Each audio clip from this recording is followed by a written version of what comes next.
आज भाग्यनगर में Goshamahal police ground के प्रांगण में गौवत्स फाउंडेशन के तत्वावधान में आज बहुत ही भव्य रूप से श्री मर्यादा पुरुषोत्तम राम की कथा का आयोजन किया गया है। 9 दिन की यहाँ पे कथा का आयोजन किया गया है। यहाँ पे बहुत ही भव्य तरीके से, सुंदर तरीके से सजाया गया है। हर चीज़ पे गौर किया गया है और हर चीज़ के लिए बहुत ही सुविधा दी गई है, जैसे बुजुर्गों के लिए, बच्चों के लिए, वृद्धों के लिए चाय और पानी की व्यवस्था की गई है। श्री गौवत्स फाउंडेशन का एक ही नारा है, जीवन के बाद भी, जीवन से पहले भी। जो गौ माता के लिए इन्होंने इतना भव्य तरीके से कथा का आयोजन किया गया है वो बहुत ही सराहनीय है। आज मर्यादा पुरुषोत्तम राम की जो कथा चल रही है, यहाँ पे बहुत ही भारी संख्या में पब्लिक पधारी है। यहाँ पे महिलाएं, बच्चे, बूढ़े सब लोग श्री मर्यादा पुरुषोत्तम राम की कथा का रसपान करने के लिए पधारे हैं। तो मैं सबसे विनती करूंगी तो इस कथा का रसपान करने के लिए आइए। जय श्री राम, जय राम, सिया राम, जय जय राम, राम सिया राम, सिया राम, जय जय राम। सिटी विजन के दर्शकों को मेरी ओर से प्यार भरा नमस्कार। दोस्तों, आज हम श्री मर्यादा पुरुषोत्तम श्री राम कथा का रसपान करने आए हैं। आज हमारे भाग्यनगर के लिए बहुत ही शुभ अवसर है, जो हमारे भाग्यनगर में पुलिस ग्राउंड में श्री राम कथा का आयोजन किया गया है। इस कथा का आयोजन करने वाले श्री गोपाल दास शारदा जी है। तो आइए उनसे जानते हैं कथा का जो उन्होंने आयोजन किया है भव्य तरीके से, उसका उद्देश्य क्या है, वो हमें क्या मैसेज देना चाहते हैं इतना भव्य तरीके से जो श्री राम मर्यादा पुरुषोत्तम की जो कथा का रसपान करने उन्होंने हमें यहाँ पे इजाज़त दी है। तो आइए पूछते हैं कि कथा का उद्देश्य क्या है। नमस्कार सर। जय गौ माता, जय गोपाल। मैं आपको यह बता दूं, यह कथा का आयोजन गौवत्स फाउंडेशन एवं श्री गौवत्स फाउंडेशन के तत्वाधान में हो रहा है। हम सब निमित्त मात्र है। यह श्री राम कथा का जो आयोजन हमने किया है, इसको भव्यता प्रदान करने की एक चेष्टा की गई है। नगरद्वय में हमने 2020 में श्रीमद् भागवत कथा कराई थी। उसके बाद में ही हम गौवत्स श्री राधा कृष्ण जी महाराज के मुखारविंद से श्री राम कथा का रसास्वादन करने के लिए आतुर थे और आज यह घड़ी आ गई है। इस कथा का हेतु सभी सनातनियों को गौ सेवा से जोड़ने के लिए एक अभियान के रूप में किया है। और इस समय हम लोग गौ सेवा के 2 विकल्प चला रहे हैं। एक है जीवन के साथ भी, जीवन के बाद भी, और एक है ECS अनुदान योजना। इन दोनों को गति प्रदान करने के लिए इस भव्य श्री राम कथा का आयोजन किया गया है। इसमें सभी यजमान परिवार शामिल हुए हैं, जिन्होंने इस कथा में अपनी सहमति दी और इस कथा को भव्यता प्रदान कर रहे हैं। और गौवत्स फाउंडेशन इस कथा के माध्यम से सभी को प्रेरित कर रहा है कि आए गौ सेवा में जुड़े। सिया राम, जय जय राम, राम सिया राम, सिया राम, जय जय राम। हाँ बोले मुस्काती मैया, ललन को बता रात में तू आया, मंगल भवन अमंगल हारी, द्रवहु सुदर्शन अजर विहार। राम सिया राम, सिया राम, जय जय राम, राम सिया राम, सिया राम, जय जय राम। यशोमती मैया से बोले नंद लाला, राधा क्यों गोरी, मैं क्यों काला, लाडला। और ये भगवान श्री राम इसीलिए हम सब लोगों के राष्ट्र जीवन के प्राण हो गए। मित्रों, हमने बचपन से, मैं तो बचपन से राम कथा सुनता करता आया हूँ, लेकिन रामो रामो रामैति प्रजानाम अभवत् रवः। सारी प्रजा में, राम राज्य में राम राम, सबके मुख में राम, सबके हृदय में राम। राम की ये लोकप्रियता मैं बचपन से सुनता आया था, लेकिन ये लोकप्रियता क्या होती है ये मैंने तब देखा जब अयोध्या के मंदिर के लिए समर्पण विधान के लिए समर्पण सत्र के लिए अभियान के लिए हम चल पड़े। आज से तो हिमाचल, छोटे से बड़ों तक, पढ़े लिखे अत्यंत विद्वान लोगों से भाविकों तक, और सभी जातियों में, सभी प्रदेशों में, सभी भाषाओं में लोगों के अंतःकरण में जो राम प्रेम है, उस राम प्रेम को ध्यान में आता है कि यह राष्ट्र वास्तव में श्री राम का राष्ट्र है। इस राष्ट्र का प्राण तत्व भगवान श्री राम है। भगवान श्री राम की भक्ति हम सब लोगों को जोड़ने वाला अत्यंत महान सूत्र है। और इसीलिए अयोध्या जी का जो मंदिर है, वह मंदिर केवल अन्य राम मंदिरों जैसा नहीं है, वह राष्ट्र का मंदिर है। और ध्यान रखना, जैसे जैसे अयोध्या जी का मंदिर ऊपर ऊपर आता जाएगा, हमारा राष्ट्र अधिकाधिक बलवान होता जाएगा, और इतना बलवान होगा कि किसी की भी हिम्मत इस राष्ट्र की ओर देखने की नहीं होगी। विश्व के कल्याण के लिए, सभी को प्रेम सिखाने के लिए भगवान श्री राम का जो अत्यंत विलक्षण जीवन हम लोगों के सामने आता है, उसको हमारे जीवन में साकार कैसे किया जाए, यह यदि करना होगा तो उसके लिए राम कथा का रसपान करना होगा, जो श्री महाराज आपको करवाएंगे ही। लेकिन मैं एक बात उसके पहले भी बतलाना चाहता हूं कि भगवान श्री राम का यह संपूर्ण जीवन जो खड़ा हुआ, उस पर उनका 16वें वर्ष में उच्चारित एक वाक्य है, ध्यान रखना। महर्षि वाल्मीकि, महर्षि विश्वामित्र के साथ भगवान जब यज्ञ की रक्षा के लिए गए, तो यज्ञ की रक्षा के लिए जाते समय त्राटिका अभी आने वाली थी। उसके पूर्व महर्षि वाल्मीकि महर्षि विश्वामित्र प्रभु ने पूछा, श्री राम, ये त्राटिका महिला है, उसे मारोगे? क्या तुम्हारा विचार है? मानो ये परीक्षा थी। विश्वामित्र महर्षि ने जैसे ये प्रश्न पूछा, भगवान श्री राम ने सीधे कह दिया, गुरुदेव, गाय को काटने वाला, ब्राह्मण को मारने वाला और समाज को चूसने वाला कोई भी पापी हो, वो स्त्री हो या पुरुष हो, मैं उसको मारे बिना नहीं रहूंगा, उसको समाप्त करके रहूंगा। मेरा जीवन इसके लिए। गो ब्राह्मण भगवान का यह वाक्य है, which I call his mission statement of life। पूरे जीवन में भगवान श्री राम ने क्या किया? गो ब्राह्मण हितार्थाय देशस्य च हिताय च। गाय बचनी चाहिए, वेदपाठी ब्राह्मण बचना चाहिए, सामान्य व्यक्ति की सुरक्षा होनी चाहिए, और सामान्य व्यक्ति को एक सम्मानपूर्ण जीवन मिलना चाहिए। ये सारे सूत्र हम लोगों को इस राम जीवन में प्राप्त होते हैं, और इसलिए राम का भजन, राम का स्मरण, राम का उच्चारण, यही इस राष्ट्र का प्राण तत्व है। विकास तो हम लोगों को करना है, विकास राष्ट्र का होना चाहिए, लेकिन विकास केवल सड़कें बनाने से नहीं होता है, विकास केवल ऊंची ऊंची इमारतें बनाने से नहीं होता है।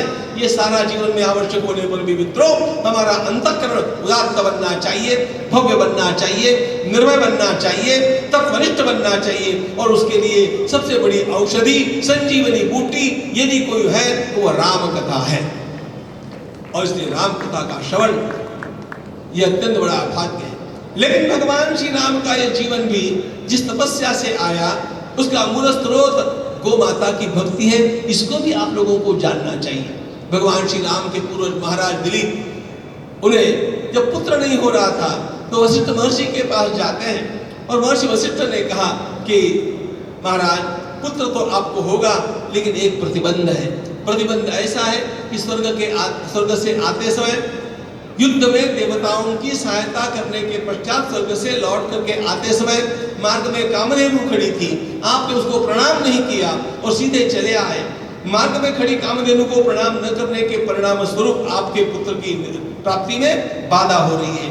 उस कामधेनु को संतुष्ट करना चाहिए, इस दोष का निरसन करना चाहिए, और इसके लिए कामधेनु की कन्या जो नंदिनी मेरे आश्रम में है, उसकी सेवा आप कीजिए। महाराज दिलीप उसकी सेवा के लिए पहुंचे। कैसे महाराज दिलीप ने नंदिनी की सेवा की है, यह कभी आप स्वयं मुंह में पढ़िएगा, तब आनंद आएगा मित्रों। स्थितस्थितामुच्चरित प्रयातां निषेधुषीमा स्तनबन्धधीरः जलाभिलाषी जलमाददानां छायेवतां भूपतिरन्वगच्छत्। महाराज और महारानी दोनों आश्रम में रहे, अलंकार राजवेश को त्याग करके सामान्य वेश में रहे, और महाराज दिन भर उस गोमाता नंदिनी के पीछे पीछे उसकी सेवा के लिए घूमते थे। और सेवा का रूप क्या था? वो खड़ी है तो महाराज खड़े हैं, वो बैठी है तो महाराज बैठेंगे, उसने जल पिया तो महाराज जल पिएंगे, उसने घास खा करके और बिल्कुल तृप्ति अनुभव की, उसके पश्चात में कुछ खाएंगे। बिल्कुल उसकी रक्षा के लिए वे रात दिन इसी प्रकार लगे हुए थे। प्रातःकाल सायंकाल पूजन करना और दिन भर उसकी सेवा करना, इस प्रकार का उनका व्रत 21 दिनों तक चला। और 21वें दिन परीक्षा की घटिका आई, भगवान की अद्भुत लीला हुई और एकदम नंदिनी के ऊपर एक सिंह ने कूद करके और नंदिनी को धर दबोचा, वो चीखी।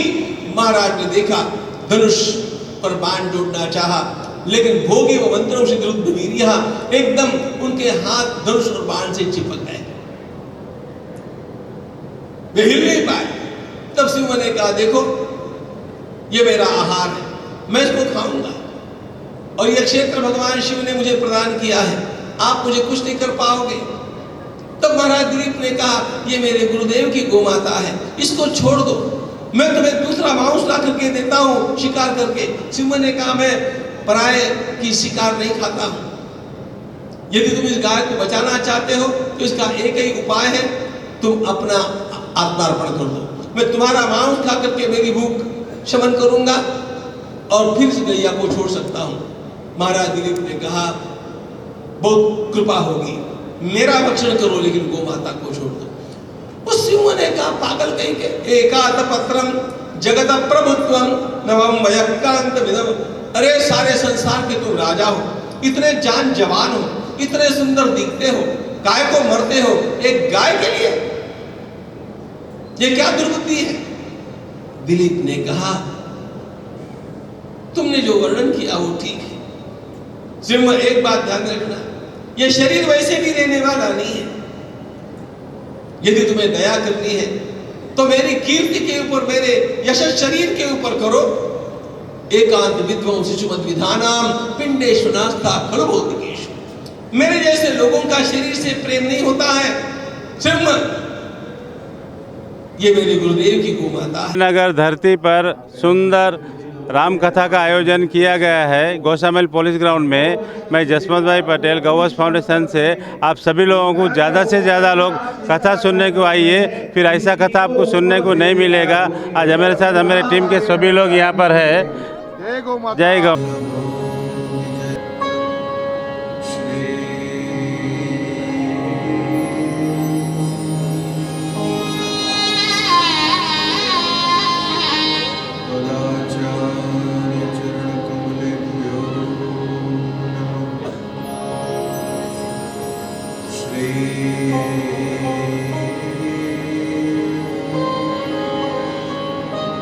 गोसाई जी परम दयाल।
चारु चापो नमामि राम रघुवंशनाथ।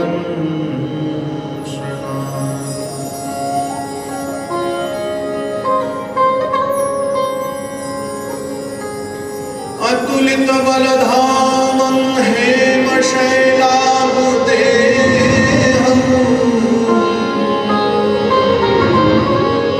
धनुजवन कृशानं ज्ञानिनामग्रगण्यं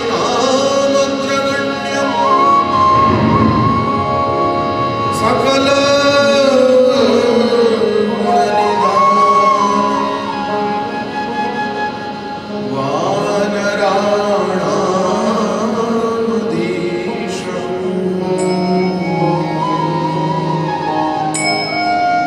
रघुपति प्रिय भक्तं वात जातं नमामि।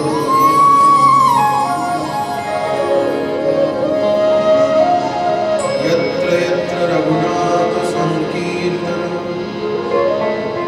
तत्र तत्र कृतवाणं तत्र तत्र कृतमस्तकाञ्जलिं बाष्पवारि परिपूर्णलोचनं मारुति नमत राक्षसान्तकम्।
मर्यादा पुरुषोत्तम राम की कथा में हम लेते हैं एक छोटा सा ब्रेक।